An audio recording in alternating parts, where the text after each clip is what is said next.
नमस्कार मित्रों, Hindi dose on demand channel में आपका फिर से स्वागत है। दोस्तों, पिछले वीडियो में हम कई वीडियो से लगातार हम प्रत्यय प्रकरण पढ़ा रहे हैं।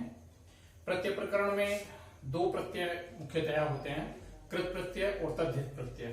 कृत प्रत्यय जो धातुओं या क्रियाओं के साथ लगकर नए शब्द बनाते हैं, और तद्धित प्रत्यय जो स्वतंत्र शब्दों के साथ, यानी जो क्रिया शब्द नहीं है, जो दूसरे शब्द हैं, संज्ञा है, सर्वनाम है या विशेषण है, इस तरह के जितने भी शब्द हैं, उन शब्दों के साथ जो शब्दांश लगकर दूसरे नए शब्द बनाते हैं, उन्हें कहते हैं तद्धित प्रत्यय। तो तद्धित प्रत्यय के हमने 9 भेद बताए थे पहली वीडियो में, तो हम उन्हीं भेदों पर काम कर रहे हैं। तो हम इससे पहले कई भेद हम पढ़ चुके हैं, उससे पिछले जो भेद हैं उन्हीं की निरंतरता में आज हम आगे पढ़ रहे हैं। और भेद है स्थानवाचक तद्धित प्रत्यय। स्थानवाचक तद्धित प्रत्यय जो है वो शब्दों के साथ जुड़कर वैसे तद्धितांत बनाते हैं जो किसी स्थान का, स्थान विशेष का बोध कराते हों, स्थानीयता का बोध कराते हों। उन प्रत्ययों को हम कहते हैं स्थान बोधक तद्धित प्रत्यय। यानी किन्हीं शब्दों के साथ जुड़कर ये प्रत्यय किसी विशेष स्थान के जो है वो विशेषण रूपी जो शब्द हैं उनको बनाते हैं, विशेषता बताने वाले शब्द को बनाते हैं, तो उन्हें हम कहते हैं स्थानवाचक तद्धित प्रत्यय। देख लीजिए कैसे। प्रत्यय है हमारा इया। स्थानवाचक तद्धित प्रत्यय में हमारा एक प्रत्यय है इया। इया जो है वो स्थानवाचक शब्दों के साथ ही लगता है, और स्थानवाचक शब्दों के साथ लगकर यह है क्या बनाता है, विशेषणवाची शब्द बनाता है। जो ये विशेषणवाची शब्द भी जो है वो स्थान का ही बोध कराते हैं। जैसे कानपुर, मुंबई, कलकत्ता, ऐसे करके जो बहुत सारे शहरों के नाम हैं, उनके साथ जब हम इया प्रत्यय लगाते हैं तो देखिए कैसे बनता है। कानपुर शब्द के साथ हम इया प्रत्यय जोड़ते हैं तो शब्द बनता है कानपुरिया। मुंबई शब्द के साथ हम इया प्रत्यय जोड़ते हैं तो शब्द बनता है मुंबईया। कलकत्ता शब्द के साथ हम इया प्रत्यय जोड़ते हैं तो शब्द बनता है कलकतिया। ऐसे ही जयपुर शब्द के साथ, जयपुर स्थान के साथ हम इया प्रत्यय जोड़ते हैं तो शब्द बनता है हमारा जयपुरिया। ये कानपुरिया, मुंबईया, कलकतिया, जयपुरिया, ये सब के सब जो हैं ये विशेषणवाची शब्द हैं और क्या, स्थान का बोध कराते हैं, इसलिए ये स्थानवाची तद्धित प्रत्यय हैं। अगला प्रत्यय हम लेते हैं ई। ई प्रत्यय भी जो है वह स्थानों के साथ लगते हैं। तो कैसे ये बनाते हैं, और ये भी जो है विशेषण का ही बोध कराते हैं, मगर विशेषण का बोध कराने के साथ साथ ये स्थानीयता का बोध भी कराते हैं। कैसे, देखिए गुजरात, पंजाब, बिहार, असम, इस तरह से इन शब्दों के साथ जब ई प्रत्यय लगते हैं तो ये बनाते हैं स्थानवाची विशेषण। तो देखिए कैसे, गुजरात, गुजराती, गुजरात शब्द के साथ, गुजरात के साथ हम जब ई प्रत्यय लगाते हैं तो शब्द बनता है गुजराती। ऐसे ही पंजाब में जब हम ई प्रत्यय जोड़ते हैं तो शब्द बनता है पंजाबी। बिहार में हम ई प्रत्यय जोड़ते हैं तो शब्द बनता है बिहारी। असम में ई प्रत्यय जोड़ते हैं तो बनता है असमी। ऐसे ही राजस्थान में हम ई प्रत्यय जोड़ते हैं तो शब्द बनता है राजस्थानी। तो देखिए ये गुजराती, पंजाबी, बिहारी, असमी, राजस्थानी सब के सब जो हैं स्थान बोधक भी हैं और विशेषण का बोध हमें ये कराते हैं। इसलिए ये सारे के सारे प्रत्यय जो हैं वो स्थानवाचक तद्धित प्रत्यय कहलाते हैं। एक और प्रत्यय है स्थानवाचक तद्धित प्रत्यय वाला। वाला का प्रयोग भी हम स्थानवाचक शब्दों के लिए करते हैं। देखिए जैसे बनारस, पटना, प्रयाग, लखनऊ, ऐसे तमाम स्थानों के नाम के साथ जो है हम वाला शब्द जोड़कर ये स्थानवाची तद्धित प्रत्यय बनाते हैं। देखिए जैसे बनारस के साथ जब हम वाला जोड़ते हैं तो बनारस वाला, पटना के साथ हम वाला जोड़ते हैं तो पटना वाला, प्रयाग के साथ हम वाला जोड़ते हैं तो प्रयाग वाला, लखनऊ के साथ हम वाला जोड़ते हैं तो लखनऊ वाला। इस तरह से ये हमारे पास जो है वो तद्धित प्रत्यय के शब्द जो हैं वो बनते हैं। अब दोस्तों ये तो हमारे जो तद्धित प्रत्यय हैं वो पूर्ण हुए कौन से, जो मुख्यतः हिंदी में प्रयुक्त होते हैं। इसके अलावा इसके अलावा देखिए, हाँ, इसी में एक और प्रत्यय है बहुवचनवाचक तद्धित प्रत्यय। ये शब्द जो है, ये प्रत्यय जो है शब्दों के साथ जुड़कर उनके बहुवचन रूप बनाते हैं।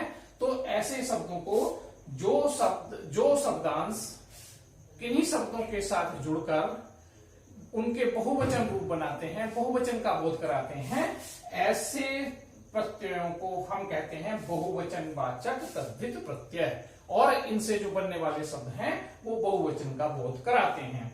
जैसे एक प्रत्यय है आ। देखिए, आ प्रत्यय जो है मुख्यतया जो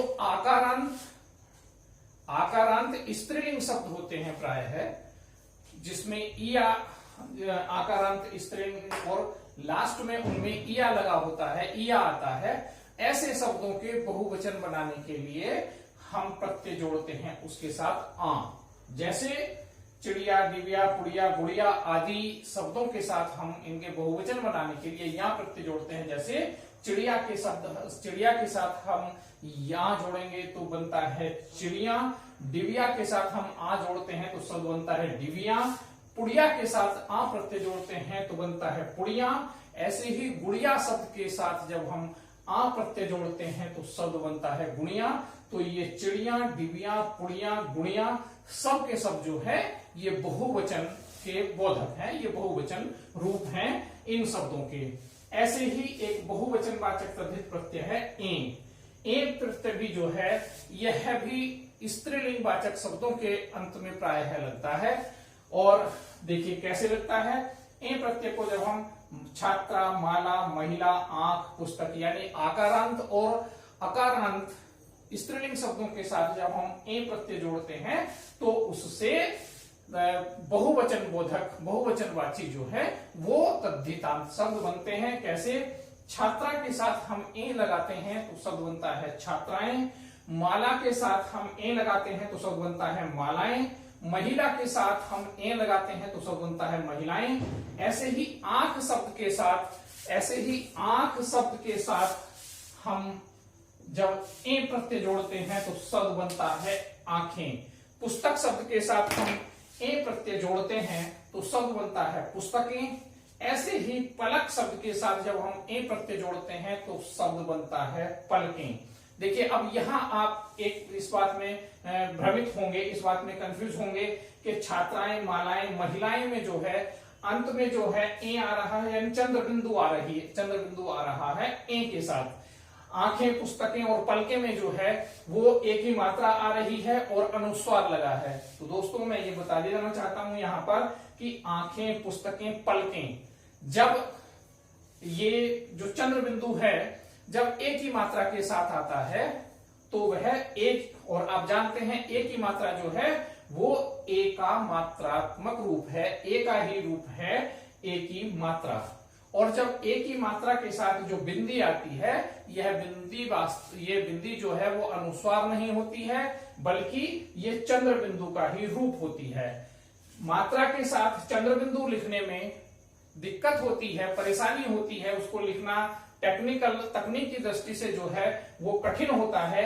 इसलिए जो ए की मात्रा के साथ या ई की मात्रा के साथ या ई की मात्रा के साथ, यानी जो ऊपर लगने वाली जो मात्राएं हैं, जो शिरोरेखा के ऊपर मात्राएं लगती हैं, उनके साथ, उन मात्राओं के साथ अगर हम चंद्र बिंदु का प्रयोग करते हैं तो वह चंद्र बिंदु केवल बिंदु के रूप में लगता है, केवल बिंदी के रूप में लगता है। इसलिए यहाँ आंखें, पुस्तकें, पलकें, यहाँ पर इन शब्दों के साथ भी ए ही जुड़ा है, क्योंकि ए जो है देखिए मात्रा के रूप में है, ये मात्रा के रूप में है, और जो चंद्र बिंदु है ये देखिए बिंदु के रूप में यहाँ पर लगा हुआ है।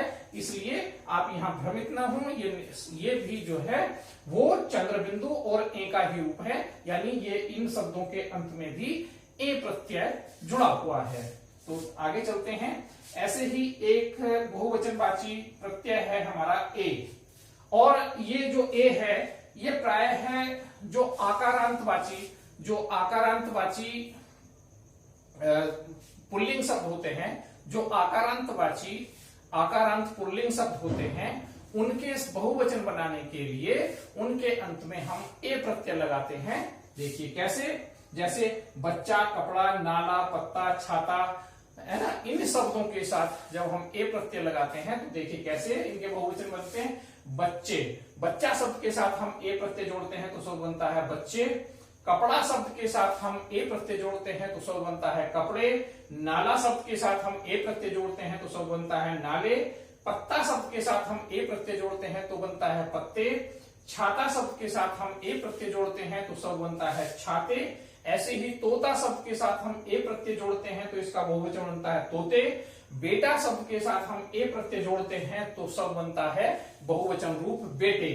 तो देखिए इस तरह से अनगिनत शब्द जो है वो आकारांत पुल्लिंग शब्दों से इस तरह के जो हम बहुवचनवाची रूप हैं वो बना सकते हैं। अब हम एक और प्रत्यय लेते हैं जो बहुवचनवाची है, वह है या।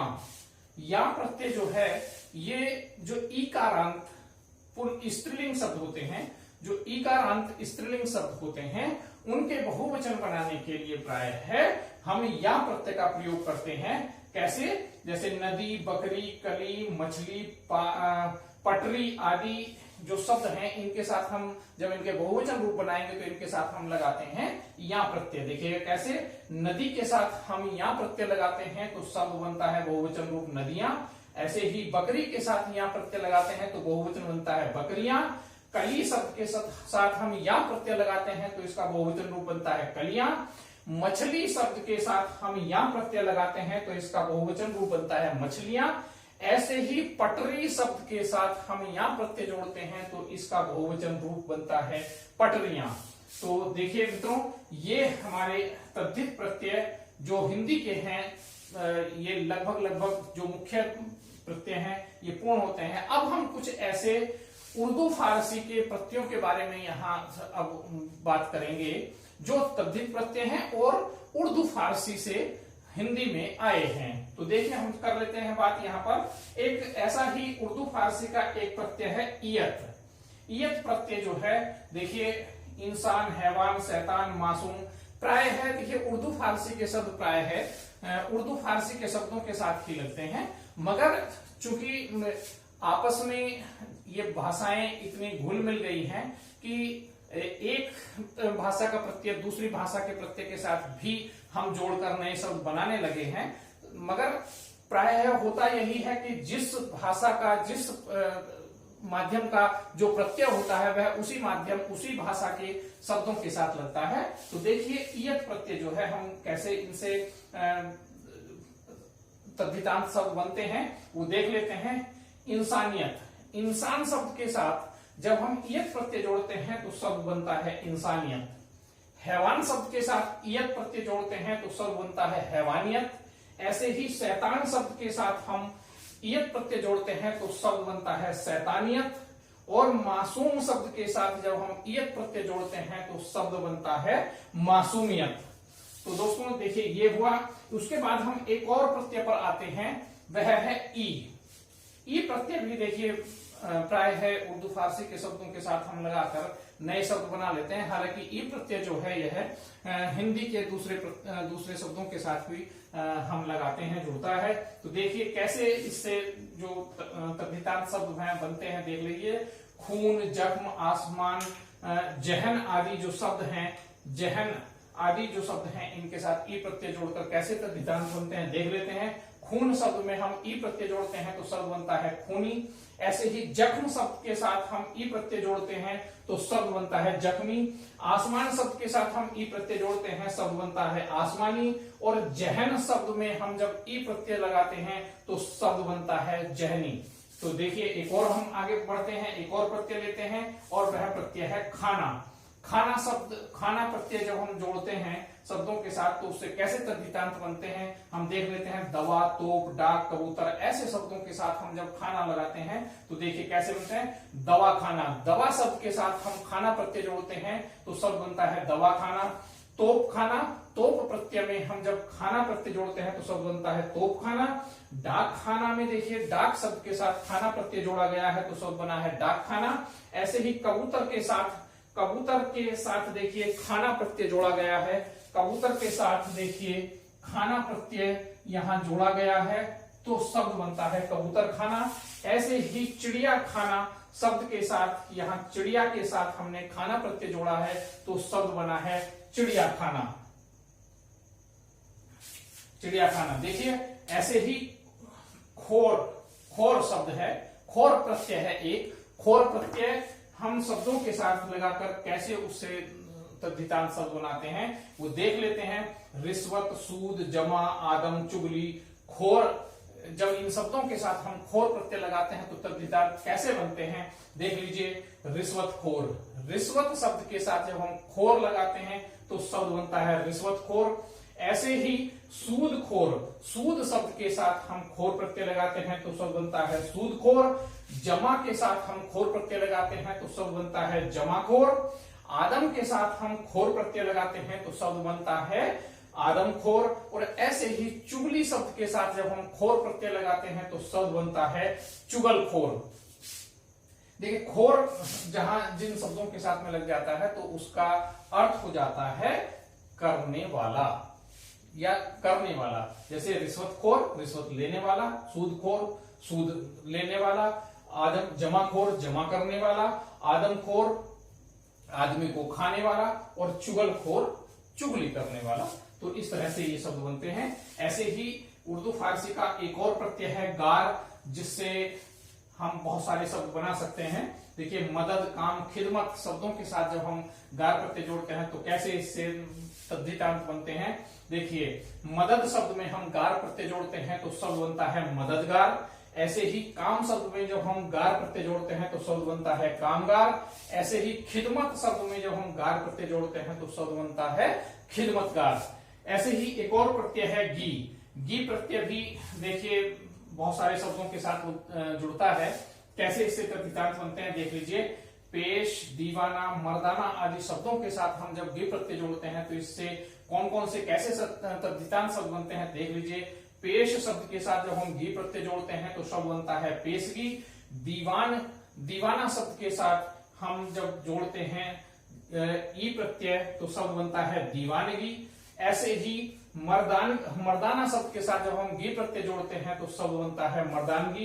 देख लीजिए पेशगी, दीवानगी, मर्दानगी, यह सारे शब्द जो हैं वो गी प्रत्यय जोड़कर बनाए गए हैं। ऐसे ही एक और प्रत्यय है गिरी, गिरी प्रत्यय बाबू, नेता, दादा, सौदा, कच्चा आदि शब्दों के साथ हम जोड़ते हैं। कैसे इससे तद्धितांत बनते हैं देख लेते हैं। बाबू शब्द में हम जब गिरी प्रत्यय जोड़ते हैं तो शब्द बनता है बाबूगिरी। नेता शब्द के साथ हम जब गिरी प्रत्यय जोड़ते हैं तो शब्द बनता है नेतागिरी।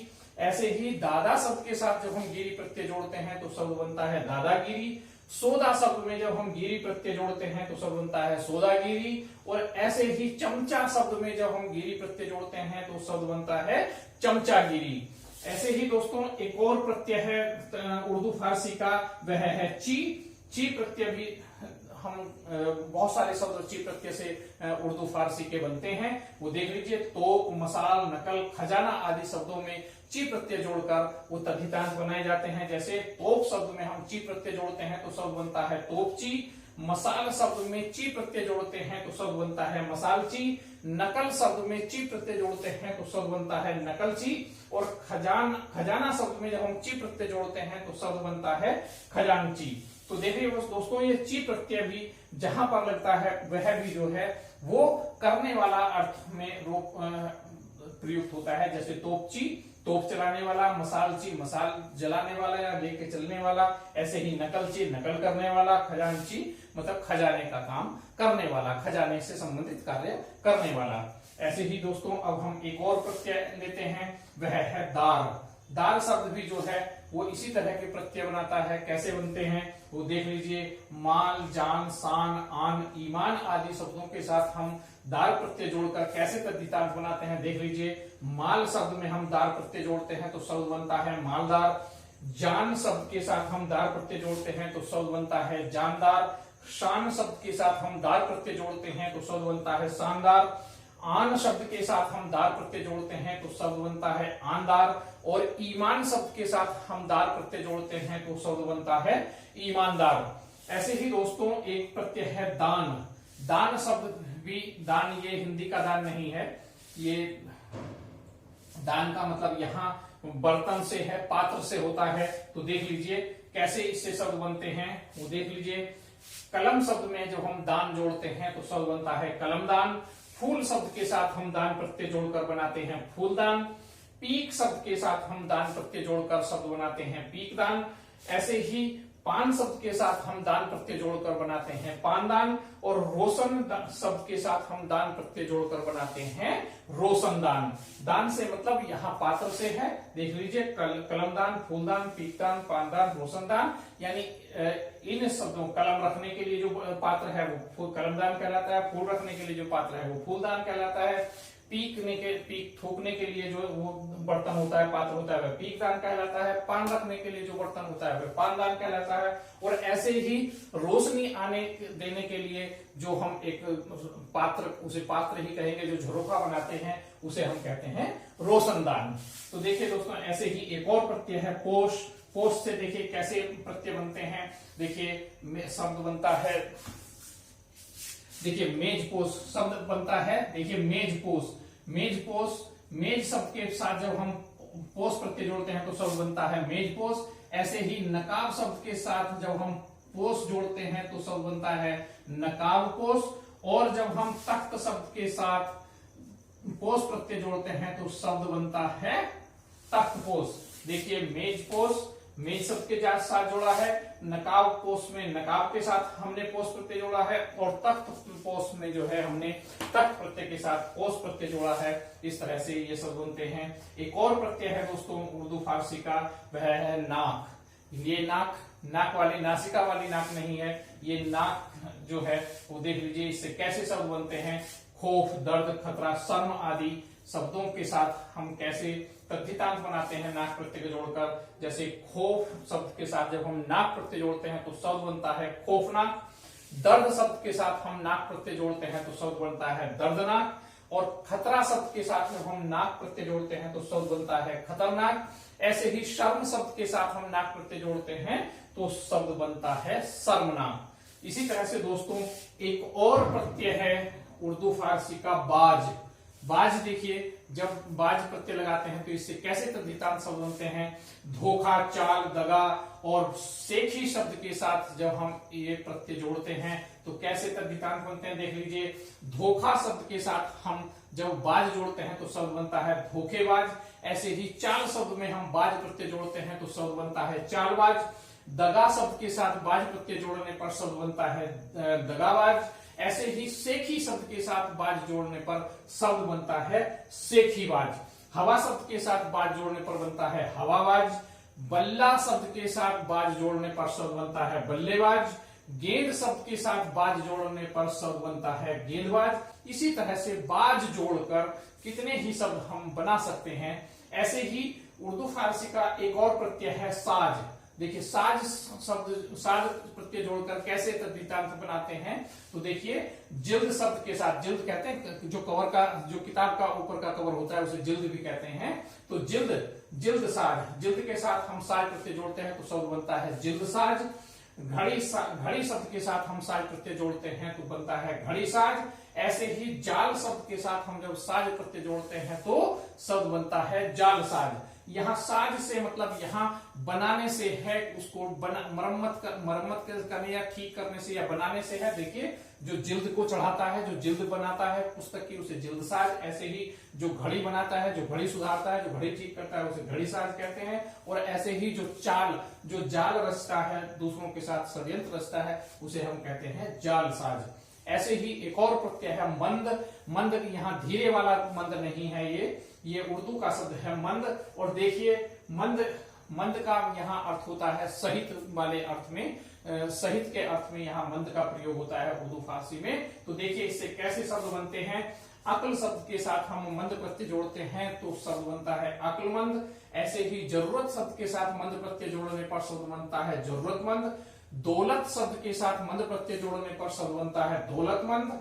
और ऐसे ही रजा शब्द के साथ मंद जोड़ने पर शब्द बनता है रजामंद। मंद का यहाँ आशय जो है हमने बताया वो सहित वाले सहित से है, जैसे जो जिसमें अक्ल हो वह अक्लमंद, या जो अक्ल के साथ हो वह अक्ल सहित हो अक्लमंद, जो जरूरत वाला हो, जो जरूरत जिसके साथ जुड़ी हो वह जरूरतमंद है। ऐसे ही दौलत जिसके साथ है, दौलत जिसके पास है वह दौलतमंद है। ऐसे ही रजामंद, जो रजा हो, जिसकी रजा हो, जो सहमति के साथ हो वह रजामंद कहलाता है। ऐसे ही एक और प्रत्यय होता है दानी। दानी शब्द देखिए, दानी जैसे दान शब्द जो है वो पात्र के अर्थ में प्रयोग होता है, ऐसे ही दानी शब्द भी जो है वो पात्र के अर्थ में ही प्रयोग होता है। बस देखिए कैसे, वो हम देख लेते हैं। दानी, नमक दानी। नमक दानी मतलब यहाँ बस दान और दानी में फर्क यह है कि ये छोटे के अर्थ में प्रयुक्त होता है और यह जो है वो थोड़ा अपेक्षा हम ये कहें कि वो बड़े के उसमें प्रयोग होता है, क्योंकि प्राय है जो छोटा हमने जो पहले हमने पढ़ाए थे लघुता बोधक प्रत्यय में, तो हमने वहां यही पढ़ाया था कि जब हम ई प्रत्यय उसमें जोड़ लेते हैं तो वो शब्द जो है वो लघुता बोधक का काम करते हैं। तो बस इतना सा ही फर्क है दान और दानी में यहाँ पर। तो देखिए नमकदानी यानी नमक को रखने का जो छोटा सा बर्तन होता है उसे हम कहते हैं नमकदानी। ऐसे ही मच्छरदानी, मच्छरों को रोकने के लिए जो एक कपड़ा होता है, जो छोटा होता है, जो जाल होता है, उसे हम कहते हैं मच्छरदानी। ऐसे ही चूहे को पकड़ने के लिए जो छोटा सा एक पात्र, जो एक ढांचा, एक पिंजरा होता है, उसे हम कहते हैं चूहेदानी। ऐसे ही पान रखने के लिए जो छोटा सा डब्बा होता है, जो पॉकेट में या कहीं छोटे बैग में हमारे आ सकता हो, उसे हम कहते हैं पानदानी। और ऐसे ही जो लोग तंबाकू खाते हैं, सुरती खाते हैं, वो लोग प्रायः अपने साथ चूना रखते हैं, और वो चूना जिस छोटी सी डिब्बिया में, छोटे से डिब्बे में रखते हैं, उसको कहते हैं चूनेदानी। तो इस तरह से दोस्तों यह आज हमारा प्रत्यय प्रकरण पूर्ण होता है। तो आपको इस प्रकरण में, प्रत्यय प्रकरण में कहीं कोई बात समझ ना आई हो, हाँ एक बात हो सकती है दोस्तों कि इतने प्रत्यय इतने सारे हैं कि उन सभी प्रत्ययों को पढ़ाया जाना जो है वो थोड़ा कठिन काम है। पढ़ाया जा सकता है, ऐसा भी नहीं है, मगर उनको इतना फिर जितना वजन, जितना वेट हम देना चाहिए वह कहीं उससे अधिक हो जाता है। यह चूंकि अभ्यास का, शब्द रचना जो है वो अभ्यास का विषय है, तो धीरे धीरे जब आप इतने सारे प्रत्यय से शब्द बनाना सीख चुके हैं तो दूसरे प्रत्ययों से भी शब्द बनाना आपके लिए आसान हो जाएगा। ये हमारी वीडियो आपको कैसी लगी हमें हमारे कमेंट बॉक्स में कमेंट करके हमें जरूर बताइएगा, और आप इसमें और हमसे क्या अपेक्षा रखते हैं, क्या हमसे सुधार चाहते हैं, वह भी हमें जरूर बताइएगा। अभी तक आपने हमारा यह चैनल सब्सक्राइब अगर नहीं किया है तो उसे सब्सक्राइब कीजिएगा, लाइक कीजिएगा, शेयर कीजिएगा, जिससे आपके दूसरे मित्रों, दूसरे साथियों को भी इससे लाभ हो। और बेल आइकन का बटन दबाना मत भूलिएगा। अगर आपने अभी तक बेल आइकन का बटन हमारे नहीं दबाया है तो उसे जरूर दबा दीजिएगा, जिससे हाथों हाथ आपको हमारे नए वीडियो का नोटिफिकेशन मिलता रहे। और एक बात दोस्तों, हिंदी या संस्कृत विषय को कहीं से भी, किसी भी रूप में पढ़ते पढ़ाते समय आपको कहीं कोई समस्या आ रही है, कहीं कोई बात परेशान कर रही है, कहीं कोई बात समझ नहीं आ रही है, कहीं कोई दशा या दिशा में आप भ्रमित हो रहे हैं, तो आप हमसे हमारे चैनल के कमेंट बॉक्स में अपनी समस्या हमसे साझा कीजिएगा। हम आपको आश्वस्त करते हैं, हम निश्चित रूप से आपकी उस समस्या का, आपके उस प्रश्न का निदान, समाधान हम निश्चित रूप से आपको देंगे। तो दोस्तों ठीक है, अब हम एक नए प्रकरण के साथ, अब फिर एक नई वीडियो के साथ हम आपसे फिर मुखातिब होंगे, फिर आपके सामने उपस्थित होंगे। तब तक के लिए नमस्कार।